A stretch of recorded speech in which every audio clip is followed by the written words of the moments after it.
Okay, so you have your own business. You've had quite a bit of success, but you're ready to learn what it's going to take to push your business to the next level. Whether that means more profit for your business, better teamwork among your employees, more time for your golf game, or a solid exit strategy, you need a coach to help guide you from where you are to where you want to be. You need Business Wit. John Witt with Business Wit has been helping business owners like you since the turn of the century, 2000. Through one-on-one coaching sessions and training seminars, Business Wit teaches you simple but effective techniques for managing your time, managing your team/relations, growing your business, or even selling your business. And it's not really rocket science. It's about understanding what's core to every business. First, it's about people. Second, it's about tried and true systems and processes that allow people to become successful. You have goals, and we'll work with you to build a roadmap to accomplish them. Business Wit by John Witt, a Focal Point franchise powered by Brian Tracy. Good morning and welcome to Business Wit's 30 Minutes to Better Business Results. This is part of our Winning Your Entrepreneurial Experience workshop package. And our objective here is to spend about 30 minutes together and be able to demonstrate, convey some information and knowledge that would be valuable to you and your team and anybody else that happens to be watching this particular video. And we'll talk about how do we want to promote this video as we go forward. And the reason behind this video and this program, and the reason why we're doing this in sort of as a free service, free streaming service, is that we know with the Great Recession that a lot of people lost their jobs, almost 7.5 million people. We also know that there's about 53 million freelance contractors out there in the marketplace. And the reality is that they got kind of kicked out of their jobs, out of their corporate jobs without consent, and they've gone out to try and start their own business. And these are the people that are willing to work hard and go the extra mile and do things that need to be done to take care of their family. They buy cars, they buy houses, et cetera, et cetera. And the reality is that them starting their own business is their best solution for that activity because of the new jobs that have been created. There's a study that says only about 2% of the new jobs in the last 5 years that have been created are sort of in that middle management $30,000 to $80,000 a year deal. And so we're going to try and help these people get better and more effective faster. So let's switch back to you, Chris, and ask you, based on our discussions, tell me a little bit about what it is that you do, your team, and your current experience and what you'd like some help with. Okay. Well, first, thank you for having me on today, John, and I appreciate your help with us. Well, what I do is I work with Lyoness. It's a loyalty program, but it's kind of more than that. It's kind of a community-based business development program. So I work with small businesses and I work with entrepreneurs. We recently brought on 2 new businesses, and they've seen a lot of success with the program. But businesses have challenges. I'm like you. There's a lot of people who are very good at their core. Let's say their core competency. They know how to make a great sandwich, or they really know. One particular person we brought on was a bakery, and makes great baked goods. But as far as the business, he has a bit of a challenge. That's where we helped him with our program. But what I'm finding is sort of getting those people to look at things differently, right? They're used to doing things their way, and then having to look at the new technology that's out there and how this can help their business. And we also recruit entrepreneurs, which is kind of what you were talking about earlier. And how do we get those people to be more effective at what they're doing? How do we get them to take those talents that they had that they maybe applied in the corporate range and turn those into entrepreneurial skills? And I can tell you right now for myself, I experienced that. I've experienced a lot of pain, and you've actually helped me through a couple of those pain points. And that is that, look, I was a corporate trainer, and now I'm basically in sales. And for some reason, I don't know why, I thought that those would translate so very easily, and that was not the case. And I think a lot of what you could help us with is how do you start the conversations with people appropriately? That kind of how do you build that rapport so people will start listening to you and what you can provide for that person. So that's kind of where I think this could really help me. It could help the team that I'm working with. We have a lot of people on my team that want to talk to entrepreneurs, who want to talk to business owners in particular, because that's kind of the growth phase that my company's going through right now. But let's say the skill set on how to talk to them appropriately isn't quite as well developed as we would like. I think that's a fairly accurate way of putting it. So if you could shed some light on that, I think that would help us and my team. Let me start with, I'm going to start with the Johari window, right? So the Johari window is a way of kind of tracking relationships and about how we can do it. Now you can Google Johari window, and what I can do, and what I am happy to do, is send you a copy of the questionnaire. And the questionnaire will actually measure the size of your particular window right now. But let's talk about what that means. So this is the Johari window, and it's really a four-square, and so many things are, right? But it's really a four-square activity, right? And for every person, we have these 4 squares, right? And so for right now, Chris, I'm going to use you as the square. In the top left corner of the square, I mean, this is the stuff that you know about you, right? And it's also the stuff that John knows about you. So that's the stuff that we both understand about you. These are things that we know that you like, things that you don't like, style, behavior, corporate trainer, past background. So these are all common knowledge between the two of us, right? And we go off to the right here, and we say this box right here, this is the stuff that Chris knows about Chris that I don't know, right? So I don't know this stuff. There's plenty of those things. Some of those things are consequential, some of those are non-consequential, right? And we'll talk about how do we want to use those as we develop this relationship, right? And then down below here, in the next level, I'm going to get a different color pen. You know, this is the stuff that John knows about Chris, but Chris doesn't know I know that. And this is where my perceptions and my thoughts and my information lies, right? So these are the things I think, right? And then over here in this box here is called the unknown, right? And this is what neither one of us know about you.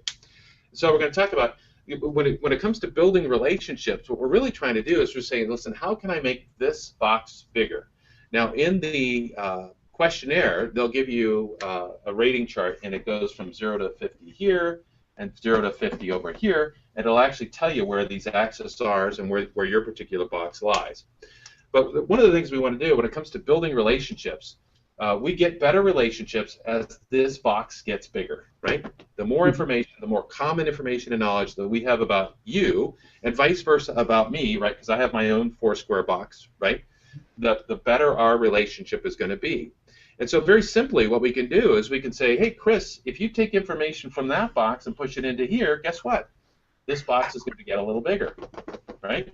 And if I take information and push it into here, guess what? That box is going to get a little bigger, right? And so now that's how we grow the box. Now the other thing you can do is you can learn some things about yourself. There's a lot of assessments. There's a lot of different tools out there.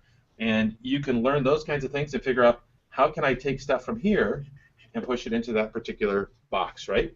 Because once I've taken it from the unknown, I got to put another N on that. Once I've taken it from the unknown and put it into the known, then you can decide to share it. We'll talk about disc profiles in a minute, which is a behavioral style assessment. So the key to this, though, is the sharing, right? So that allows us to grow this bigger. Now, some people are really good at sharing. They're very good at telling other people things, right? And that's typically an extroverted behavior. Somebody that understands how to start a relationship and everything else, they may not be very good at asking questions, right? And so one of the things that we learn is that in the reciprocation model, right, I do something for you, you do something for me, then we learn that whoever starts it, the next person sort of finishes it. And this is an age-old historic process where watch my stuff while I go do this, and then I'll watch your stuff as you have to go do something, right? And so what we can do is we can take this, Chris, if you want to make this square bigger, certainly you can do that, but when you contribute first, when you say, I like this, or I want this, or I'm this kind of person, or I'm that kind of person, and we're talking about non-consequential, right? We're not looking at your deepest, darkest fantasies, but we're just really looking to say, what are some of the things that you can communicate to me when you say, this is the type of challenge and issue that I have, what do? I typically say, well, look, this is the type of challenge and issue that I have, and I start to push information in this area. So you can actually control the flow of information from your box into here and get me to do more things over here. If you just come in and start asking questions, right, I may or may not be willing to populate the box, right? But if you start sharing information first, then I might be willing to populate the box, and am very likely, because it's actually a psychological behavior pattern of reciprocation, where I will very likely then populate the box immediately after you. Mhm. So in this particular case, this is a great way to understand how to grow this relationship. Two things that have to happen. You have to understand kind of what's your style, right? How do you do it? What works for you? And the second thing is, what is the stuff that I'm going to share, right? What's effective, right? So we could actually plan those things in advance. We could very strategically identify the things that we want to share, because those are the things that we want to know and hear back from the person that we're developing a relationship with, right? Now, if immediately in the sales model, right, if you immediately jump right in and say, well, you buy my stuff, we haven't done any sharing. We haven't created any relationship whatsoever. We don't even know what that person needs. So it's very hard for us to tell them, that our product works or that our product is the best one for them, right? But sometimes we want to ask really good questions. We want to ask hard questions like how much and when and why and how come. And people don't typically share those types of things until you've built this relationship in the first place. So once this box is big enough, then you sort of earn the right to be able to ask more difficult questions. You might be able to say, well, how much is your budget for that, or how much do you make doing that, or what would it be like to have this? And they'll actually give you some answers because we've created the relationship that we want in the first place. All right, so we're going to come back to that in just a minute, but we're going to talk about behavioral style real quick. And so, I do a lot of work with the DISC profile. There's a lot of different behavioral style assessments out there. I'm not downplaying or upplaying any one of them. The one I use is DISC because it's very simple and it's easy, right? But with the DISC box, it's another 4-square, right? This seems to be a theme in many training devices, right? One of the things that we know is that we have people that tell other people things, right? And the way this works is D, I, S, and C from a behavioral standpoint, right? So the D's and the I's, they like to tell people things, and that actually is an extroverted type of behavior, right? So they don't need any incentive. So that's sort of extrovert behavior, right? And then this group over here has a tendency to want to ask questions, right? So the C and the S have a tendency to want to ask questions. If we look at the way we're going to break this line down here, this is sort of a task and goal strategy, right? That's their focus, the C's and the D's. And then ultimately we have the S's and the I's, and these are sort of people and motive strategies, right? And so we can look at this and say, which one am I, right? So depending on where you're at, and let's just say that you like that you don't have any problem talking to people, but you're very people and emotion and feeling oriented. That's important and valuable to you, right? And so you know that you're this particular style. So being able to share things with other people is probably not too hard, right? But now, well, that means you really got to learn how to ask questions, because that's what makes these guys float. So if you're talking to these guys here, we want to start asking some questions. Vice versa, if I'm used to asking all the questions, then I have to get better at learning how to tell other people things, right? If you take something like a DISC profile, or you go down and you take, Strengths Finder, which is a very simple, inexpensive book. It's actually a great book. It's not simple. It's a great book. But for $20 or so, Amazon.com, you can get your top talents, right? And so what will happen is then you begin to learn some things about yourself that you'd like to share, or maybe you just sit there and say, look, these are the things I like, these are the things I don't like, and those are the things I'm going to share with this person that I'm building a relationship with. So understanding your own personal style and where you're at, and what it is that you need to learn to be able to operate the Johari window effectively, right? Because you want to strategically come up with those kinds of things that you're going to share because you want me to share. And again, you can do this in advance. And so a lot of times when we go to meet a new person, we say, how are you? How'd you get into this business? Did you watch the game? These are all relationship building questions, but allows us to build that information. We get to talk about our sports teams, or we get to talk about our hobbies, or we get to talk about families, or we get to talk about business. Not business as in, do you want to buy my stuff, but how's it going? What's happened? What do you like? What don't you like? How does it work? All of those kinds of things. It allows us to make this box bigger and bigger. So Chris, does that help a little bit with some of the things you were talking about earlier in helping people to understand a little bit about how to have conversations? Absolutely, absolutely. And I think it's kind of funny. I think the way that I do it, having been a stand-up comic, is I usually use humor. That's usually the first thing I'll share, right? And then if somebody laughs, or then they'll share back with me, they'll kind of joke around with me, and that seems to be a very fast way for me to build kind of a relationship. It's kind of that's kind of my default that I go to.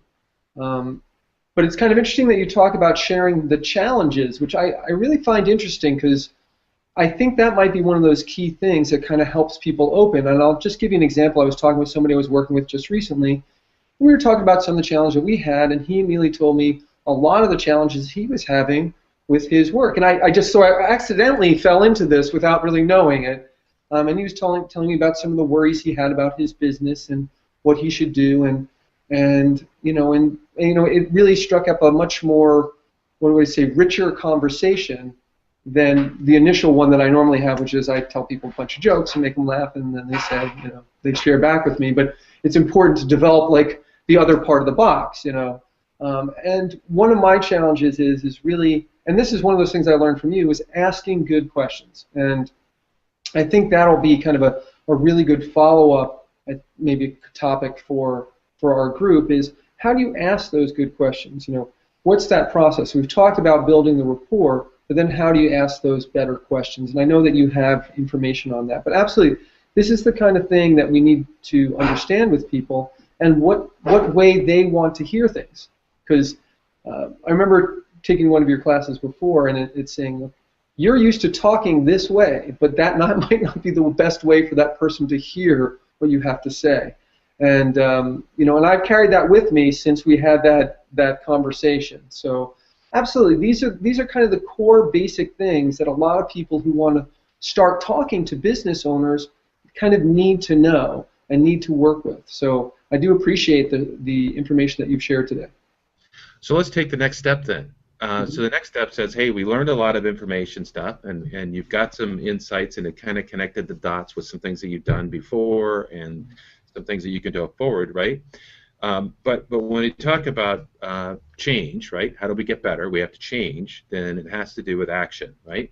So what are 3 things that you could do with this information to make things better for you and your team?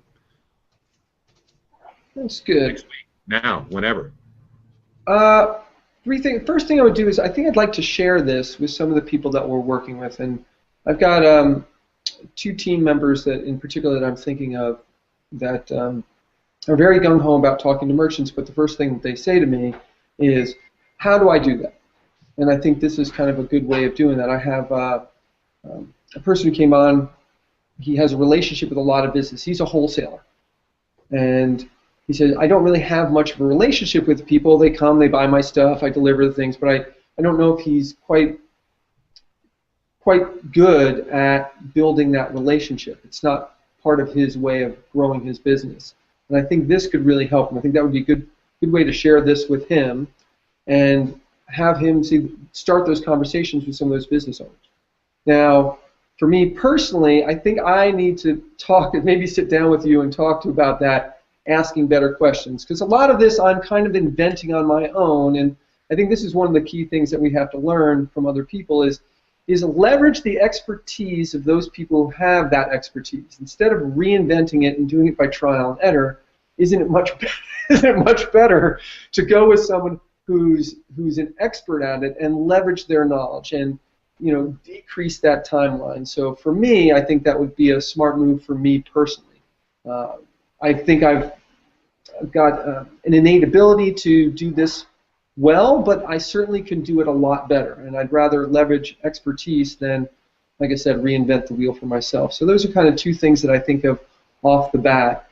The other one I'd like to do is that, and this is kind of a part that's been very interesting for me, is going from corporate to entrepreneur. that unknown box, right, I uncovered a lot of things about myself, and learning more about that and how to identify the things about myself that I think are strengths or weaknesses, identify those, and obviously, and focus on the things I'm good at, but maybe work on the things that I'm, let's say, need some help on. I think that's kind of one of those key things, and maybe just an overall theme for those people who are entrepreneurs or, like you described earlier, have gone from the corporate looking to open up their own business. There's going to be a lot of growth, and I can speak from that from experience, a lot of personal growth while we're going through this, and my wife is another example. She was one of those people that was like, Chris, we're doing this, I will be the back office, I won't talk to anyone, right? That was kind of her thought. And very proud of her. She's gotten very good about following up with people, calling people, talking to people. So really knowing what yourself is, identifying those things, but then saying, hey, can I get better at them? And I think these are kind of the lessons for all those entrepreneurs or people who are beginning to explore being an entrepreneur need to think about. Okay, so the first one you said was I got to share this information, so I'm going to send you a copy of this video, and you can send it out to your guys.